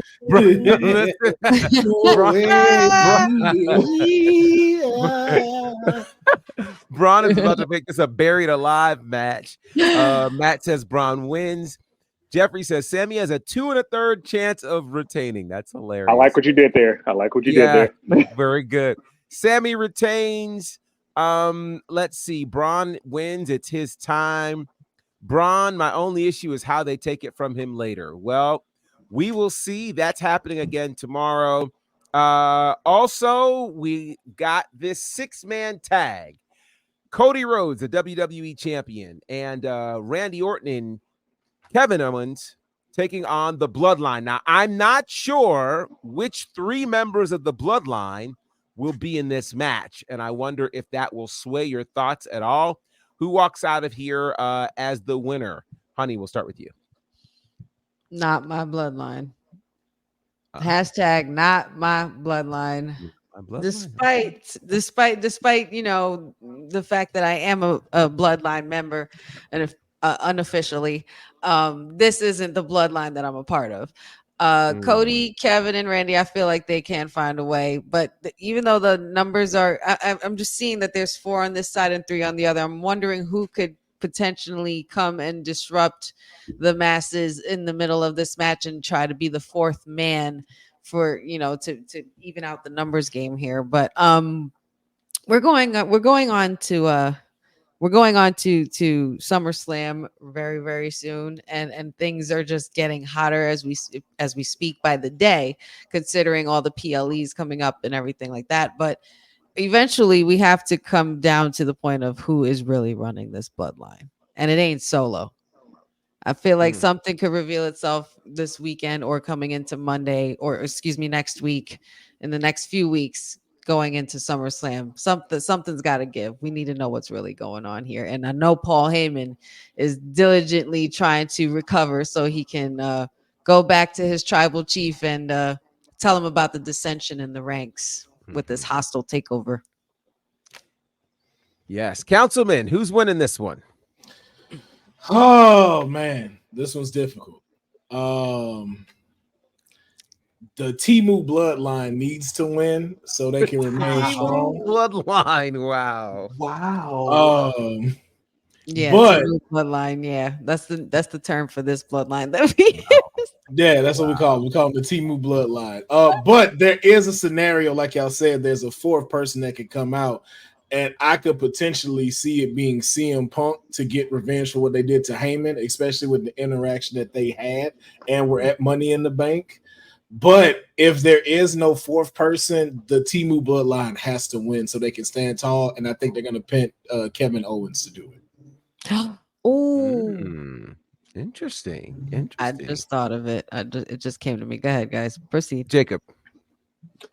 Wow. First and foremost, that's a whole lot of disrespect to the bloodline. Put some respect on my man's name with that. Temu was a nice place.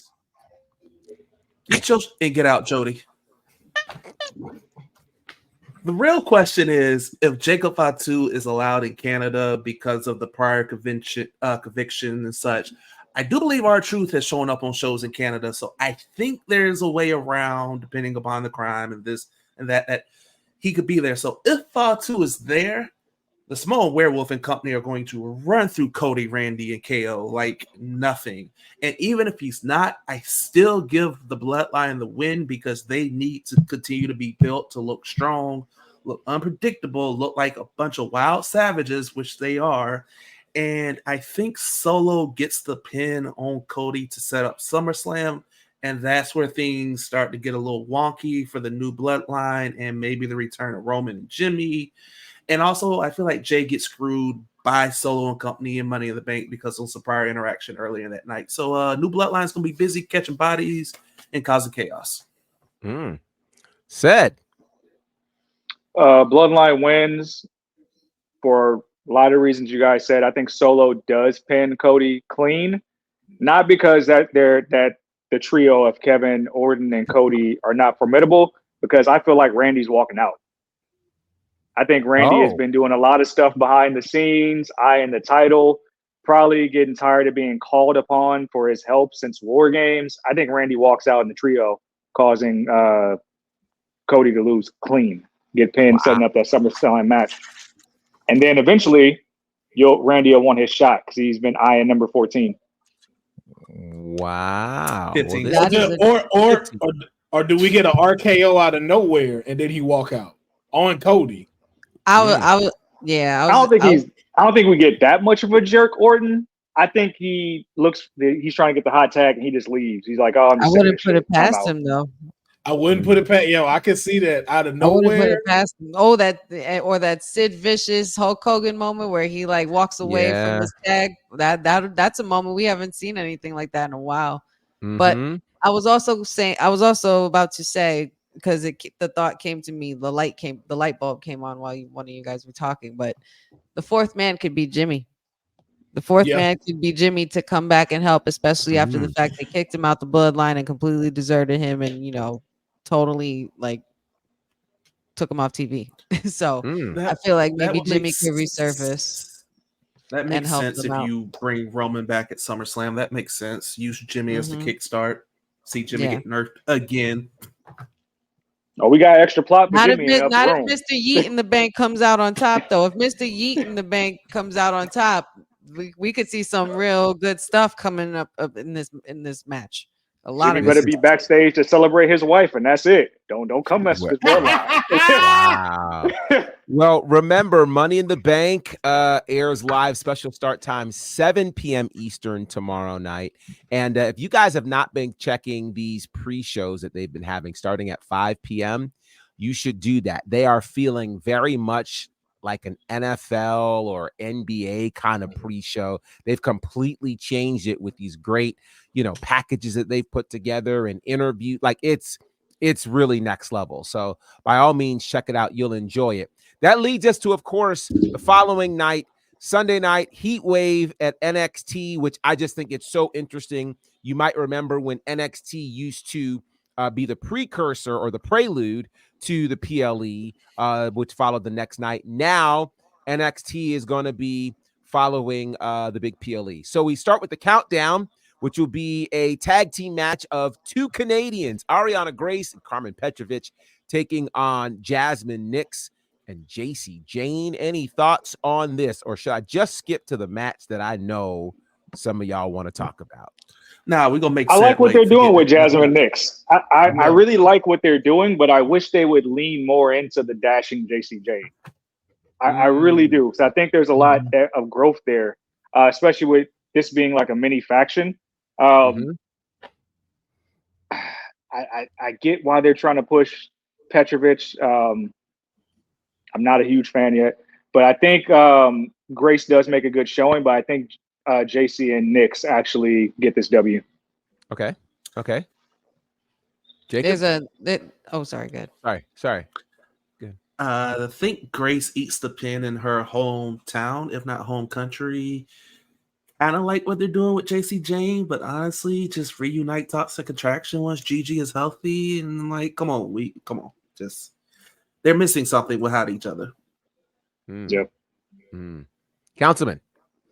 I'm the same way. I think JC Jane is gonna go with it, and I hope that she actually wears the mask that Cody gave her and stuff on this one. I hope she comes out in that, because I'm with Cedric. I love to see more of the undashing side of what they're building with her. Honey, you put some respect on my girl Ariana Grace's name, damn it. I think these hometown girls are worthy of getting a win. Not all of them lose in their hometown. And I think this could potentially lead to, maybe the return of Gigi Dolan, if she is healthy yet. I'm not sure if she is yet or not, but I want to reunite that feud with her and JC, or maybe even continue that lost storyline of her getting that makeover with Ariana Grace. I need it. Oh yeah, I do want to see that, because I'm tired of Maple Leaf Xia Li. We gotta get her out the paint. What? Wait. You just called Carmen Petrovich make believe. Wow. She's nowhere even close. She does. It's a complete rip off of the gimmick. Complete. Wow. No, it isn't. No way it isn't. I don't think that. I ain't gonna lie. The only thing she missing is some sauce in her head when she do this. Yo, don't co-sign his bull. Don't do that. Don't. Where's the lie? Where's the lie? I didn't think about it until he said it. I'm like, down to the entrance. Where's the lie? She has one sword and she has a completely different look. She's blonde. That's it. She's blonde. Xia Li, like her gimmick came from that whole when she completely transitioned her look and her attitude and everything and went complete heel mode when they had with that Tian-Sha thing and all that stuff. That's where that came. She had that in her, but she's now the bride from Kill Bill of NXT. That's wow. All right. So from there we go to the NXT Women's North American Championship. It is Kalani Jordan defending against Sol Ruka. Said, I like this. I like when you see the flippy style women's wrestlers compete against each other. I think this will be a very fun match, and I like that we're giving Kalani Jordan some really good challengers right off the bat.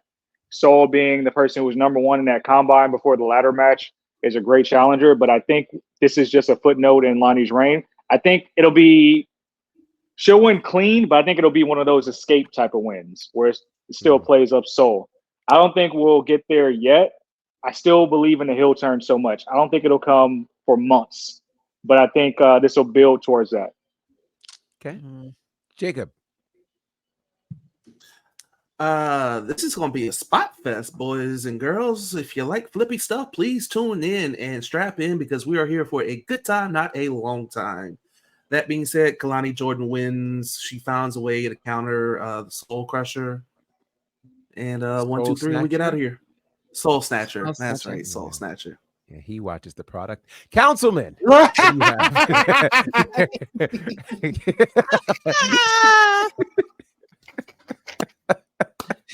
Professor. I mute Booker T, so I mute the commentary. It's Booker, so that has nothing to do with what he's feeling.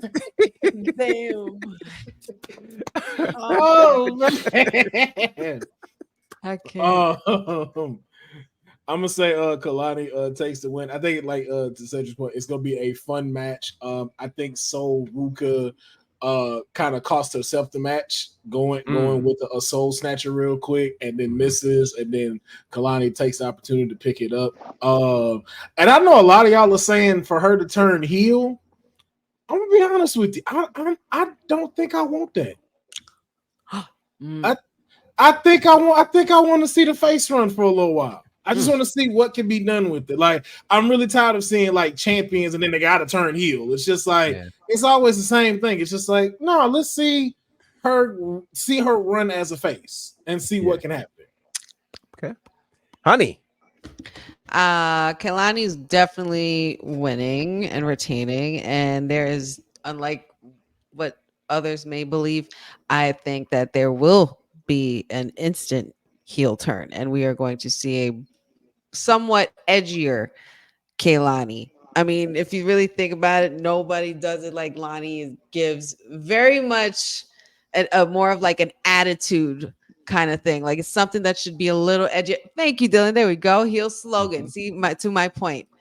I definitely could totally see them going back and forth and having great moments and great spots. This is definitely going to be probably one of the low-key highlighted matches of the night. Because these two, forget it. We saw them in the women's ladder match for the title. Now to see them one-on-one, that's a whole nother ball game. I totally could see Kalani turning heel, making the story a little bit interesting, and this is definitely not going to be the last time we see these two go at it. I could see a bitter rivalry for a year or two, or even going forward, even when they move on up to the main roster, whenever that time comes. But Kalani retains and turns heel the same night. Well, the household is united as Matt believes the same thing. Yet Jeffrey feels like it's too soon for a heel turn. So we will see what's going to happen. I think this is going to be a great match, and I definitely think you're right. We're seeing the starting of a great new rivalry, and I can't wait to see how this goes down. So, of course, we've got the men's North American Championship match. Obafemi against Wes Lee. If Wes Lee does not win, he will not get another shot at the North American Championship as long as Obafemi is the champion. Honey, who's walking away as the North American champion? Going with the big man, Obafemi. Obafemi will retain. Retain. I feel like Wes Lee deserves to be in at least the main title picture in NXT, especially with his amazing comeback in less time than what was announced after his recovery and everything. I think he could do a lot more, especially like if Trick retains, Trick versus Wes Lee, I think would be something that we would need to tune into. But the big man Obafemi, he's unstoppable. There's nobody breaking this guy down. I just don't see it. Councilman. Oba is about to disrespect Wes Lee this Sunday. He's about to do that man so dirty. Oba is retaining strongly. No, this ain't. I don't think this is gonna be no Sami Zayn type match. This is gonna be like, hey, you finna get this work, and then hopefully, if they still work in the TNA World Collide, we can move into you and the Rascals versus Gallus after this. Before you go into the NXT title picture, which is where he should be, instead of continuously going for this one too. Okay, Jacob. Yeah, Wes Lee, I love you, but hate it had to be you, Chief. What Obi say? Send me your best, but don't send me anybody you want back. Yeah. Sorry, Wes. Try again next time when somebody takes the belt off of Oba, so you'll be waiting a while. Said. You guys hear me? Yes. I lost volume for a second. Quite simply put, I believe whoever wins this match, the loser automatically. But the thing with Oba is, I think we're still trying to figure out how he should take a pin or how he should take a L, which too soon in the game to do that. I think Wes puts up a great showing, but Oba continues his dominance, and then we see Oba go do more crossover work with TNA. He's already sub Moose, but I think Wes Lee deserves to be in the main title picture whenever that time comes. Well, it's definitely an overwhelming thought here in the chat that Oba is the guy. However, Boza feels like Wes could win. Honey, I was gonna say I wanted to add something. I feel like we could get a potential new contender for Oba. Okay. Somebody, maybe I think we might see some more crossover with TNA action kind of thing. Okay. Do we get Moose? That's what I want. Give us Moose. That's what I want. But that's what I wanted to say, but I didn't want to, put it all the way out there and rip the Band-Aid off. I just wanted it to simmer. My honey's hot prediction senses are tingling. Can we throw up Dylan's comment real quick? Let's see. Are we gonna bury Wes Lee next to Shayna? and the answer is yes. We got the upper room real busy this weekend. It's gonna be it's real busy. we got space for everybody. I didn't want to laugh, but that's great. That's great. That is great. That's great. All right, we continue our prediction show with the tag team title match. Chase U looks for their opportunity to become tag team champions, two-time tag team champions, as they take on Nathan Frazer and Axiom. Who walks out as the NXT tag team champion? Said. I don't care about this match. I ain't gonna hold you. Oh my God. This match. I'm so fed up with Chase U, and I just want them to be funded. Whoever money laundered for Chase U, can we stop? Can we stop? No, I won't. Like, it was fun before. So, and now we're teasing the dissension between Axiom and Frazer because Frazer's off competing for the Speed title and the Heritage Cup. So we're teeing that up. But Chase U ain't gonna be the ones to take the belts off of them. it's going to be the OC or another veteran tag team, or hell, even OTM with Jada Parker's ascension so far. But I feel like Axiom and Nathan Frazier win rather easily. Okay. Jacob. One, I will not stop the money laundering for Chase U. What do you think I do in Vice City besides clean up behind you? Two, Axiom and Nathan Frazier find a way to retain. I think this is more about building up the tag division in NXT a little bit better, and then maybe Gallus gets it off of them, or maybe somebody from TNA takes it from them if we do that whole Worlds Collide type bit angle.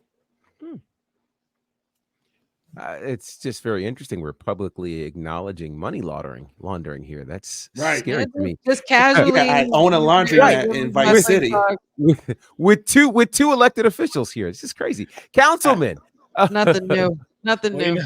Nothing new to me. You know, there's corruption in Vice City already. So this is not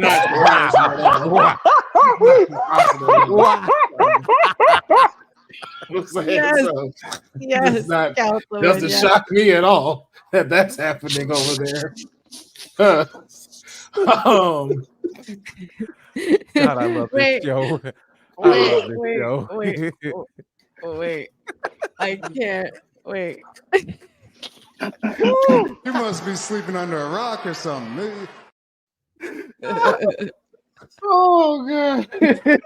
Oh my Lord. I ain't gonna lie though, I agree with Cedric. I don't care about this match whatsoever. I think Axiom and Nathan retain. You know what Chase U need? They need a rivalry with an HBCU that's in NXT. That would be sick. Fire. That would be fire. Sick. That would be fire. Yes. That would be so good for them. That would be fire. That would be sickening. That would be so good. Honey, who's winning this tag title match?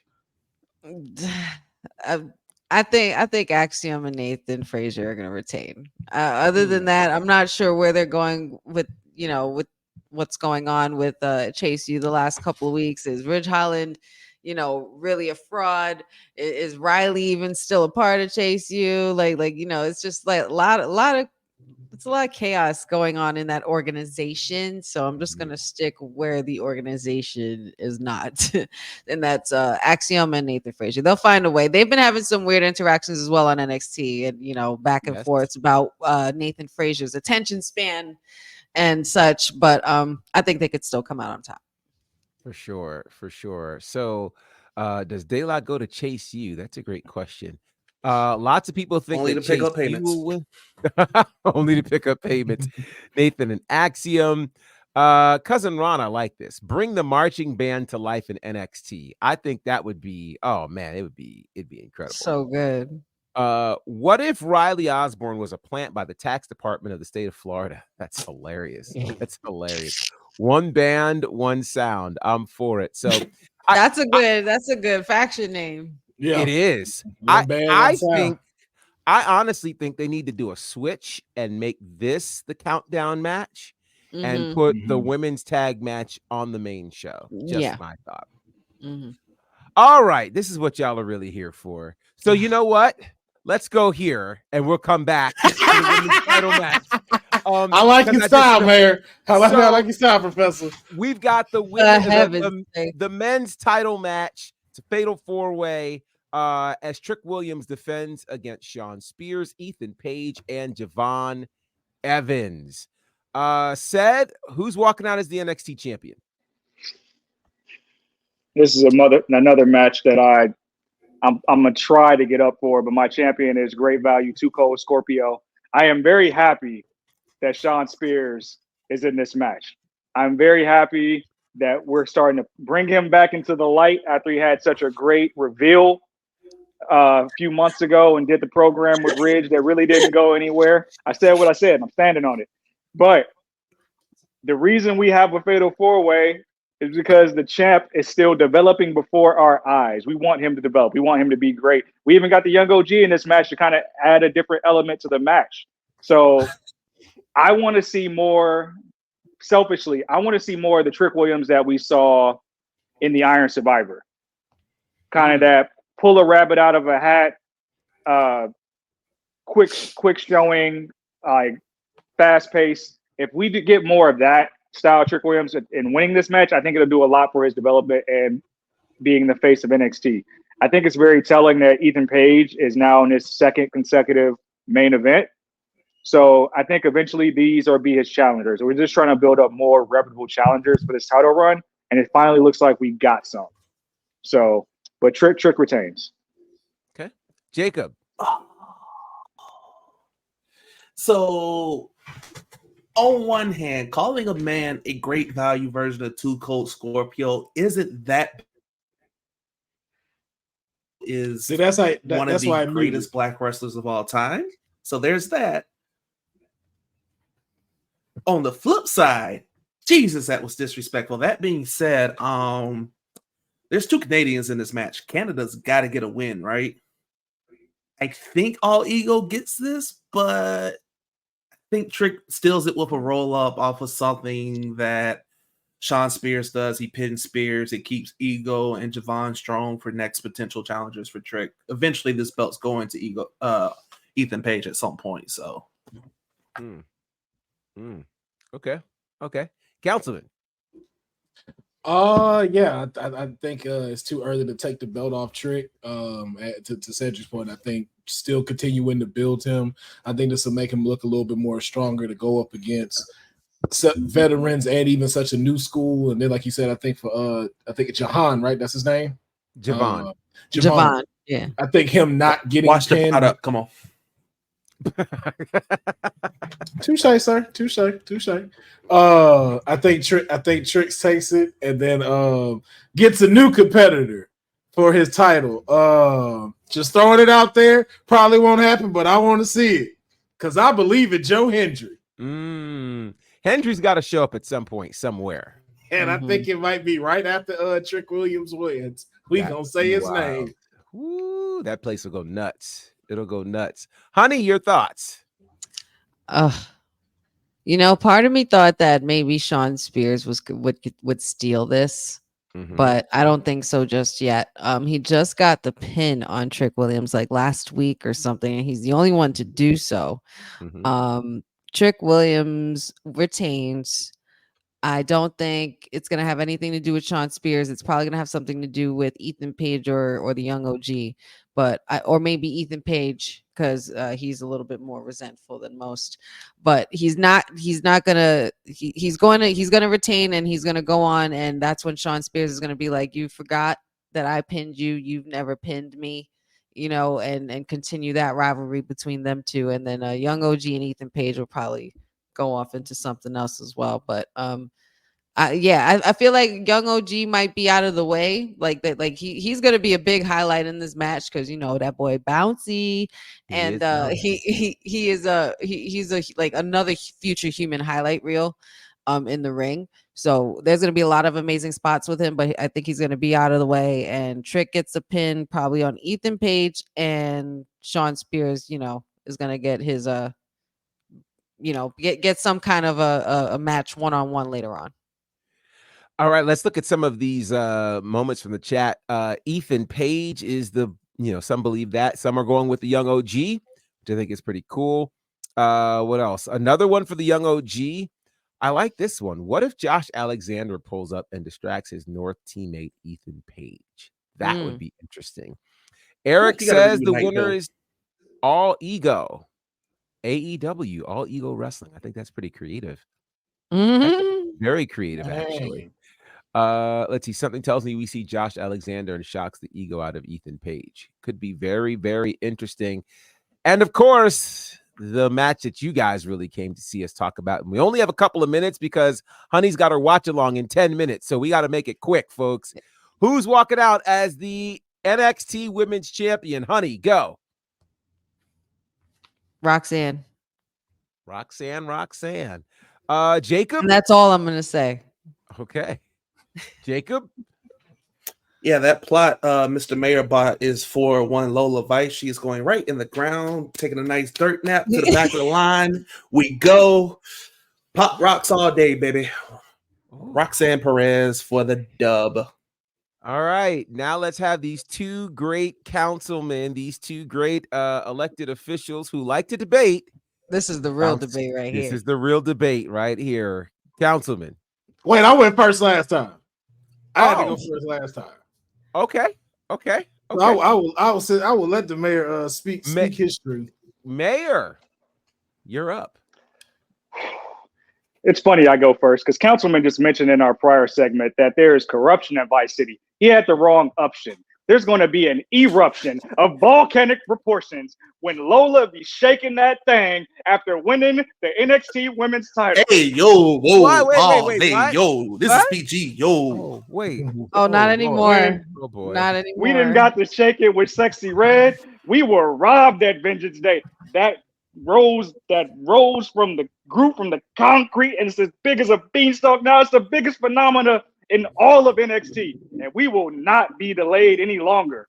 It ain't enough Pop Rocks in America. We chew Pop Rocks and spit them out when I was a kid. That's what we did. You think that weak Bailey the belly finisher is gonna? It ain't stopping nothing. She gonna be saying stars. And matter of fact, we don't need no plots in the upper room this weekend. We knocking Roxanne's ass all the way to SmackDown. She can be here. She can be Bailey's next challenger because that spinning back fist is coming. It's meat. All I can say is this. Toronto is in for a treat. You had Sami Zayn's comedy show last night, whenever it is. You're going to see some epic twerking with a title come Sunday. Kind of hard to twerk in the blood. Twerking with a title. All right. All I know is this is my champion. And this is I'm going to love to see it. I'm going to fight all these urges, my brother.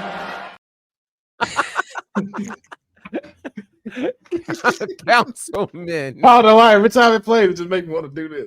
I'm gonna try to fight all these urges, brother. But you know what? Cedric has a point. Cedric has a point. We are gonna see a first with that when it comes to twerking. This is the first time you're gonna see a person twerk in a grave, a whole shallow grave of twerking her booty meat, because that's what she's gonna be when it's all said and done and the 1, 2, 3 is struck. Okay, the Pereziacs are going to be standing tall as she remains the NXT Women's Champion. Why? Just because you talked about your mama that you're going to win this, that's fine. Lightning ain't going to strike twice, okay? All right? So you're going to try that back fist. Roxanne is ready for that. She going to try that kick. Roxanne is ready for that. You know what Lola ain't going to be ready for? Pop rock after pop rock after pop rock. 1, 2, 3, and her off standing the top on top rope. of her. And then guess what? Just to add insult to injury, that's what we gonna send them laws after Lola. She gonna be twerking in that grave, resurrect her so we can see her in court, so she can also face these charges that she done accumulated since this rivalry has taken place. Man, the Pereziacs will be cheering. The Caesar Blues will be crying. Come after this Sunday, and then with Cora Jade returning and then challenging Roxanne, completing the full circle, then Rox can go up to SmackDown with Bailey and them. And then Lola could have her match and then win and beat Cora Jade. Mhm. You know, like yeah, which could happen. Hey, Professor, what is your pick? Oh, this is gonna be a tough one. This is a tough one. he gonna say it. He gonna say it. I'm gonna lean toward Roxanne on this one. I don't mind being wrong. I'm gonna lean toward Roxanne though. I think it's gonna be a very competitive match. Easily the best match that Lola Vice has had. Easily. I'm gonna double down, and I'm gonna take away the back fist. I think this is when we finally see a sub, and this reminds me of the old OG NXT, where you would have your people at the top of the card and they have their swan songs. I'm thinking Bobby Roode going over Shinsuke Nakamura in Orlando, where they ran it back a couple times. Then Bobby was the person to carry the brand. That's what I think is happening right now, because nothing left for Roxanne to do. I would agree. I would agree with that. I will say this though. I think, and this is me being fair to it, I think it would be a better scenario for her for when it moves to CW. I think around that time when CW comes, I think that's when Lola should get it and it moves into that new direction. I think that's the best time rather than it being in Heatwave is cool, but it's like Heatwave ain't your main ain't your main PLE. And I would like to see Lola because she will become a champ, that NXT Women's Champion. That's no doubt. But I would like her to see it at a bigger PLE than this one, in my opinion. Well, here's what it boils down to. It'll all go down this weekend. It's a huge. I'm scared to ask. This is going to be a huge weekend for all things WWE. Again, SmackDown starts in just a few minutes, so we're going to wrap up. So that I guess we're laughing at this. When just look at the cup. There we go. The word I just read it. And Lola Vice is the topic. I get nervous. I don't get it, but you guys do, and that's you get it. So that's funny. That's funny. Okay. I don't. But here's what we're gonna do. We're gonna bypass all of our sign-offs because Honey has to get set up, and she only has a handful of minutes. So you guys hang out in the chat, okay? And stick with us because we're gonna be back literally in less than 3 minutes for the SmackDown watch along, and it's very entertaining when you're rocking with Honey. So thank you guys for hanging out with us with this extended edition. There may be some post shows for both of these PLEs, so stick around with all things women's wrestling talk. We are the #1 women's wrestling network on the planet. Stand by because on the way is the SmackDown watch along with Wrestling with Honey. Thanks for joining WWT. Don't forget to like us on all social media platforms at WWTalkpod. Like and subscribe on all video and audio platforms like yesterday, my G. And check out our website at www.talkpod.com. Thanks for watching Women's Wrestling Talk, the #1 women's wrestling network